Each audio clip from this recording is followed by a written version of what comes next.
नमस्कार, वंदे भारत, भारत तक देख रहे हैं आप। आपके साथ मैं हूं सांची त्यागी और आज मौका मिल गया हमें हमारी टीम से और हमसे बहुत ज़्यादा अनुभवी हमारे आज तक ब्यूरो के संपादक से मिलने का और उनसे थोड़ी बहुत बातचीत करने का, उस बीच जब एक बहुत विशेष मुद्दा इस देश में गरमाया हुआ है।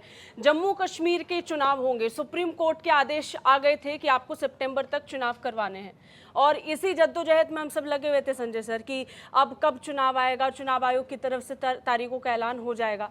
लेकिन बड़ी अजीब बात हो गई कि ऐलान हो उससे पहले ही गृह मंत्रालय का वो नोटिफिकेशन जारी हो जाता है जिसमें दिल्ली जैसे अधिकार देने की बात उपराज्यपाल को जम्मू कश्मीर में की जाती है। चुनाव की अधिसूचना है, उससे पहले एक और अधिसूचना आ गई जिसमें यह कहा गया कि जम्मू कश्मीर केंद्र शासित प्रदेश है, उसके जो उपराज्यपाल हैं उनको लगभग उतनी ही शक्तियां दे दी गई हैं इस अधिसूचना के जरिए जितनी दिल्ली के उपराज्यपाल को है। तो यानी संरचना में भले वो दिल्ली से अलग है, लेकिन उपराज्यपाल को शक्तियां देने से मुझे लग रहा है कि दिल्ली के जैसी ही जो परेशानियां और दिक्कतें हैं, सरकार चलाने में मुश्किलें हैं, वो मुश्किलें भी वहाँ आ सकती हैं। संवेदनशील राज्य है, वहाँ मुझे लग रहा है कि इतनी हड़बड़ी नहीं मचानी चाहिए थी, लेकिन सरकार ने अब सरकार ने सोच विचार के ही फैसला लिया होगा, लेकिन इसका असर क्या होगा, शुरुआत से इसमें मुश्किलें तो लग रही हैं। और जिस तरह से शक्तियाँ दी गई हैं तो वहाँ अभी मुझे लग रहा था कि जिस तरह से चीज़ें पटरी पर आती हुई दिख रही हैं, तो पहले सारी चीज़ें पटरी पर आ जाती हैं, फिर अगर ये बदलाव होता तो ठीक था। इन्होंने शुरू में जो इंजेक्शन लगाया है उससे वहाँ राजनीतिक रूप से शोर शराबा उथल पुथल तो मचती हुई दिख रही है। अच्छा, एक बड़ा सवाल था, लोकसभा चुनाव में भारतीय जनता पार्टी ने अपना कोई उम्मीदवार नहीं उतारा था जम्मू कश्मीर में। अब विधानसभा चुनावों को लेकर ऐलान होने वाला है और उस पर भी ये नोटिफिकेशन आना, मतलब क्या भारतीय जनता पार्टी को सरकार नहीं बनाने का डर है या फिर कहीं ना कहीं एक अस्थिरता की स्थिति उत्पन्न हो? उससे बेहतर ये है कि राज्यपाल के पास ज्यादा ताकत होनी चाहिए। क्या उससे लेकर ये हड़बड़ी समझी जा सकती है जिसका जिक्र मुझे लग रहा है कि सरकार ये चाहती है कि केंद्र वहाँ पर नियंत्रक की भूमिका में हो और बाकी वहाँ की जो लोकल सरकार होगी वो वहाँ के बाकी चीज़ों पे एडमिनिस्ट्रेशन को देखे, लेकिन उस पर एक निगहदारी केंद्र सरकार की होने। संवेदनशील राज्य है, पाकिस्तान और चाइना से बराबर रूप से जुड़ा हुआ है, तो सुरक्षा के दृष्टिकोण से भी बहुत महत्वपूर्ण राज्य है। तो ऐसे में केंद्र सरकार उस पर अपनी निगरानी रखना चाहती है और ये चाहती है कि वहाँ किसी भी तरह की राजनीतिक रूप से मनमानी ना हो, क्योंकि इतिहास रहा है उस राज्य का कि जो लोकल सरकारें, स्थानीय राज्य सरकारें हुई हैं, उन्होंने कहीं ना कहीं जो अलगाववादी हैं या पाकिस्तान परस्त ताकतें हैं उनको हवा दी है, उनको शह दी है। तो इस पर केंद्र सरकार ये सुनिश्चित करना चाहती है कि ऐसे संवेदनशील राज्य में केंद्र की निगहदारी रहे, ताकि जो सीमा पार से चीज़ें होती हैं और उसको स्थानीय स्तर पर शह दी जाती है, उस पर निगहदारी रहे पूरी। अरे संजय सर, भारतीय जनता पार्टी उस वादे से और दूर हो गई है या उस वादे के और पास आ गई है जिसमें बीजेपी ने कहा था कि हम जम्मू कश्मीर को पूर्ण राज्य का दर्जा दे देंगे, क्योंकि नोटिफिकेशन तो कुछ और ही बयां कर रहा है। उपराज्यपाल को जो शक्तियां दी गई हैं उसे देखते हुए लगता है कि मंजिल थोड़ी सी दूर सरका दी है। और चूंकि सुप्रीम कोर्ट का आदेश है, लिहाजा विधानसभा का चुनाव तो कराना बनता है। कई बार जिस तरह से वहाँ पर आतंकवादी घटनाएं बढ़ी तो हमें यह भी लग रहा है कहीं इसकी आड़ में चुनाव ना टाल दिए जाएं, लेकिन चुनाव की स्थितियां तो परिस्थितियां बन रही हैं। वहाँ पर चुनाव आयोग के सूत्र भी बता रहे हैं कि वहाँ उनकी टीमों ने जाकर बेसिक जो सर्वेक्षण होता है, बुनियादी ज़मीनी सर्वेक्षण, वो भी कर लिया है। मतदाता सूची भी अपडेट की जा रही है। जो परिसीमन का कार्य था वो पूरा कर ही लिया गया है। तो इसलिए कोई ऐसा वाजिब कारण नहीं दिख रहा जिससे कि वहाँ चुनाव कराने पर आपत्ति हो। इससे पहले भी बड़ी बड़ी घटनाएं होती रही हैं, लेकिन चुनाव होते रहे। लेकिन ये जो अधिसूचना अचानक आई है जिसमें उपराज्यपाल को पुलिस, पब्लिक ऑर्डर और अखिल भारतीय स्तर पर अधिकारियों के तबादले और नियुक्ति और तबादले का अधिकार, और ACB भ्रष्टाचार नियंत्रक ब्यूरो, भ्रष्टाचार कंट्रोल ब्यूरो, तो निरोधक ब्यूरो उसमें, और वित्त विभाग इस मामले में उपराज्यपाल से पूर्व सहमति लेना ज़रूरी है, यानी जब विधानसभा हो जाएगी तब भी उपराज्यपाल को, यानी कहें तो केंद्र सरकार का हाथ ऊपर रखा गया है। अब इसको जम्मू कश्मीर के लोग किस तरह से सहजता से लेते हैं या वहाँ मुश्किलें होती हैं, ये तो भविष्य के गर्भ में है, तो अभी पता नहीं चल पाएगा। लेकिन जिस तरह की प्रतिक्रियाएं, शुरुआती प्रतिक्रियाएं, हालांकि उम्मीद भी थी कि शुरुआती प्रतिक्रियाएं जो वहाँ की स्थानीय राजनीतिक दलों की हैं वो अपेक्षाकृत ऐसी ही आएंगी, ऐसी अपेक्षा थी। कोई भी इसको स्वीकार करने को तैयार नहीं है। लेकिन अब देखते हैं चीज़ें आगे धीरे धीरे कैसे बढ़ती हैं, क्या इसमें कोई अमेंडमेंट आता है या इसको सरकार कैसे लागू करती है, ये देखना दिलचस्प होगा। पहले से ही जम्मू कश्मीर के लोगों को जब से 370 के तहत इनको विशेषाधिकार मिला था, तब से ही वहाँ के लोगों के मन में ये बात घुसा दी गई थी कि तुम्हारे को कोई नहीं, तुम्हारे को जो मन में आता वो करो, आपको कोई नहीं दखल दे सकता है। केंद्र सरकार, पहले वहाँ था कि केंद्र सरकार आपको मदद भेजेगी, वो ये कहते थे कि मदद लेना हमारा जन्मसिद्ध अधिकार है, उसको कैसे खर्च करना है कोई हमसे नहीं पूछे कि किस में खर्च किया है, कैसे किया है। तो वो जैसे बनाता था वैसे खर्च करते थे, खर्च करते भी थे या नहीं करते थे ये भी पता नहीं। उसमें भी कई केंद्र सरकार को सिर्फ पैसा देने का उनका दायित्व है, बाकी न कुछ पूछताछ करने का अधिकार है, न निगरानी रखने का अधिकार है। तो अब ये सरकार ये कह रही है कि हम बजट भी देंगे तो हमें ये जानने का अधिकार है कि बजट कैसे, कहाँ, कब खर्च हो रहा है, क्या। और तो इन तमाम चीज़ों को देखते हुए सरकार का ये अधिसूचना तो आई है, लेकिन इसका असर मुझे लग रहा है कि फ़िलहाल तो बहुत मिर्ची लगने जैसा असर है, तो जिस पर विरोध भी हो रहा है।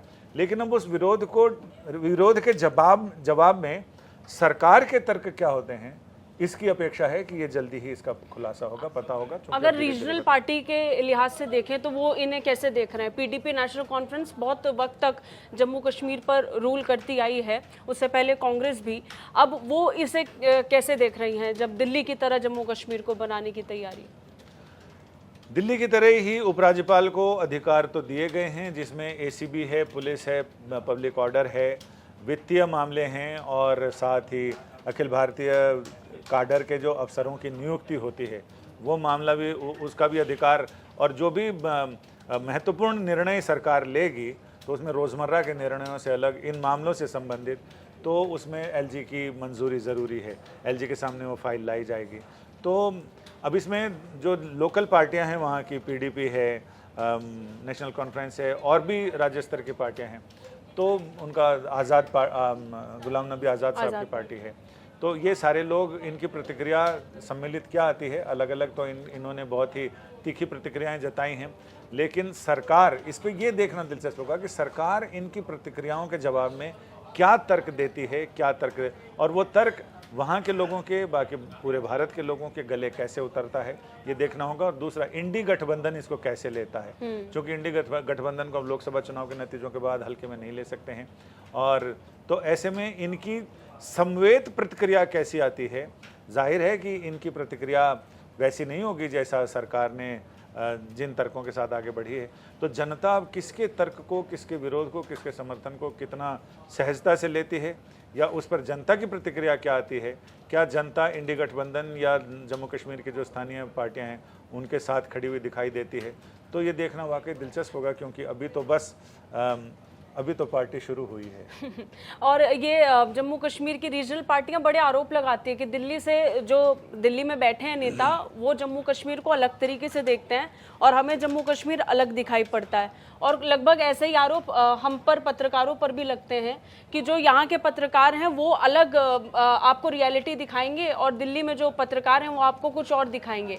आपने जितनी पत्रकारिता की है सर, आपने जितना जम्मू कश्मीर को देखा, समझा, चाहे यहाँ से वहाँ से, तो जम्मू कश्मीर के लिहाज से आप 2019 के बाद कितना बदलाव देख रहे हैं, और पिछले कुछ एक महीने में जो ये घटनाएं हो रही हैं उससे भी? जम्मू कश्मीर में बदलाव तो है, लेकिन जो ये आरोप लगाते हैं जम्मू कश्मीर के लोग कि वहाँ से लोग अलग ढंग से देखते हैं, तो जम्मू कश्मीर के लोग भी शुरू से कहते हैं हमें अलग ढंग से देखा जाए, हमें अलग ढंग से देखो, हमें विशेष दर्जा दो, हमें विशेष रूप से देखो। और जब लोग विशेष रूप से देखते हैं तो कहते हैं देखो जी हमें तो विशेष रूप से देखता है, हमें मानते नहीं। ये वैसी स्थिति है कि कोई सज समर के निकले, ये सोचकर कि लोग उसे देखें, जब लोग देखते हैं तो कहते हैं कि वो हमें देखते हैं, तो ये स्थिति है। तो ऐसे में अब ये मैंने जैसा कि बताया शुरू से इंदिरा गांधी ने, जिस समय इंदिरा गांधी की सरकार थी, केंद्र सरकार शुरू से जो भी कदम उठाती है, अगर बीच के उन लोगों ने ज़्यादा कदम नहीं उठाए, जो छुटपुट सरकारें आई 4 महीना 6 महीना वाली, तो उन्होंने ऐसा कोई कदम भी नहीं उठाया। कदम उठाए तो ज़्यादा समय तक शासन करने वाली कांग्रेस ने या फिर उसके बाद बीजेपी के अटल बिहारी वाजपेयी सरकार ने कहें या मोदी सरकार ने कहें, इन्होंने कदम उठाए हैं। तो इंदिरा गांधी ने भी जो कदम उठाए थे उस समय भी ये हुआ था, क्योंकि वहाँ तो सरकारें बर्खास्त करके जो बनाई थी वो तो सचमुच गैर वाजिब लगता है। लेकिन उस समय की हुकूमत को लग रहा होगा कि अब किस मजबूरी में उन्होंने कदम उठाए, जिस समय गुलाम मोहम्मद शाह को मुख्यमंत्री बना दिया गया था और वहाँ की चुनी हुई सरकार को बर्खास्त करके अपनी तरफ से। तो ये तमाम चीज़ें ऐसी हैं जिस पर ये आरोप तो लगते रहे हैं कि दिल्ली में बैठी हुई हुकूमत वहाँ पर अपनी चौधराहट चलाती है, हमें अपना। तो अब ये देखना होगा कि सरकार की तरफ से शुरुआती प्रतिक्रिया तो आई है कि क्यों उन्होंने ये कदम उठाया है, लेकिन उससे जनता कितना इत्तेफाक रखती है और वो भी कश्मीर की जनता कितना इत्तेफाक रखती है। क्या जम्मू संभाग सरकार के इस कदम के साथ है और घाटी के लोग विरोध में हैं, या ये देखना वाकई दिलचस्प होगा। और ये भी होगा कि क्या जम्मू और कश्मीर घाटी दोनों जगह के लोग इसके खिलाफ हैं, या फिर आधा स्प्लिट उनकी मानसिकता आती है पूरे देश के साथ, उनकी भावना के साथ पूरे देश की भावनाएं कैसी हैं। तो ये बहुत सारी चीज़ें जो भी देखना पड़ेगा। अभी तो बस ये शुरुआत है और कुछ ही घंटे हुए हैं जिसमें सरकार का ये अधिसूचना आई है।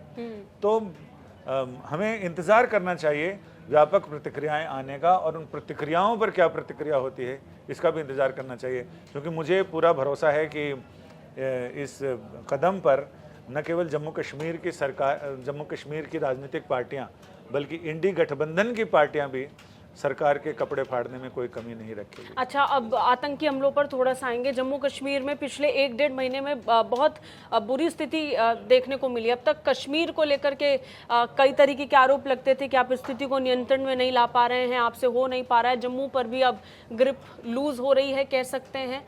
और सबसे बड़ा सवाल ये कि जिस समय एक बड़ा नोटिफिकेशन या गोपनीय तरीके से कोई बड़ा निर्णय लिया जाना चाहिए था सुरक्षा के लिहाज से, उस समय ये निर्णय आ गया है।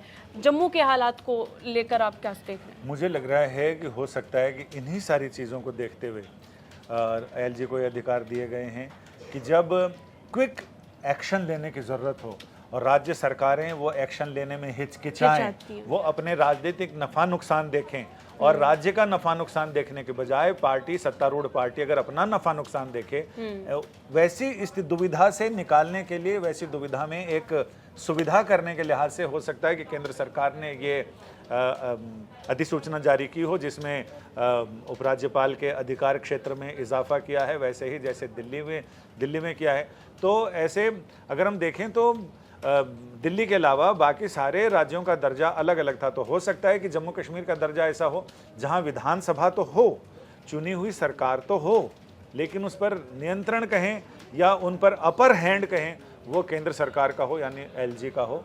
तो ऐसी स्थिति, दिल्ली एक इकलौता ऐसा केंद्र शासित प्रदेश है अब तक जिसमें एलजी को इतने अधिकार हैं, क्योंकि जब कोर्ट में भी ये मामला गया तब भी यही कहा जा रहा था दिल्ली सरकार की तरफ से कि इसे नियंत्रित किया जा रहा है और इसमें ज़रूरत है।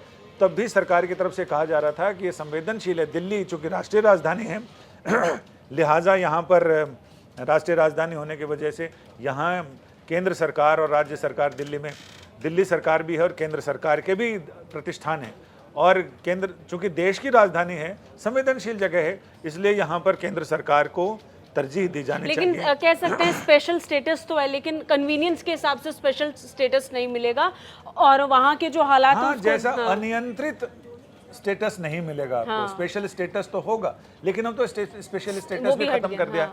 अब एक केंद्र शासित प्रदेश की तरह जैसे पुडुचेरी है या आप चंडीगढ़ को ले लें, लक्षद्वीप को ले लें, तो पुडुचेरी में जैसे विधानसभा है लेकिन एलजी को अधिकार है, लेकिन वो दिल्ली के एलजी जितने अधिकार नहीं है।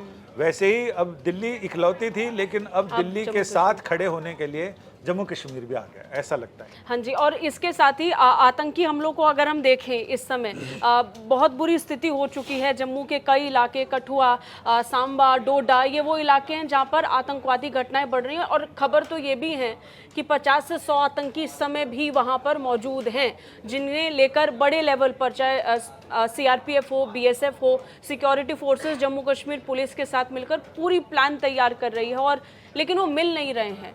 ये कैसे हो गया? जम्मू में सुरंग बनी हुई है, वो जो टनल है, वो जो नेचुरल टनल है जिनमें जाकर वो छिप जाते हैं।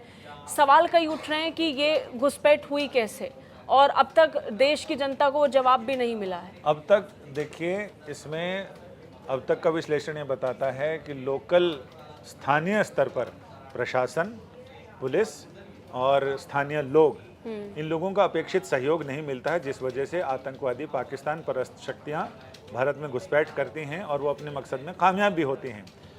तो एक तो केंद्र सरकार के पास बड़ा औजार, बड़ी दलील, बड़ा तर्क ये है कि स्थानीय स्तर पर चूंकि पुलिस और प्रशासन में पाकिस्तान परस्त शक्तियां हैं, और स्थानीय जो लोकल सरकार अगर होगी उसके साथ मिलकर ऐसा ना हो कि ऐसी दुरभिसंधियां रच दी जाएं कि बाद को केंद्र सरकार को लगे कि हम तो छक पड़ गए और हम तो आश्चर्यचकित हो गए और ऐसा कैसे हो गया।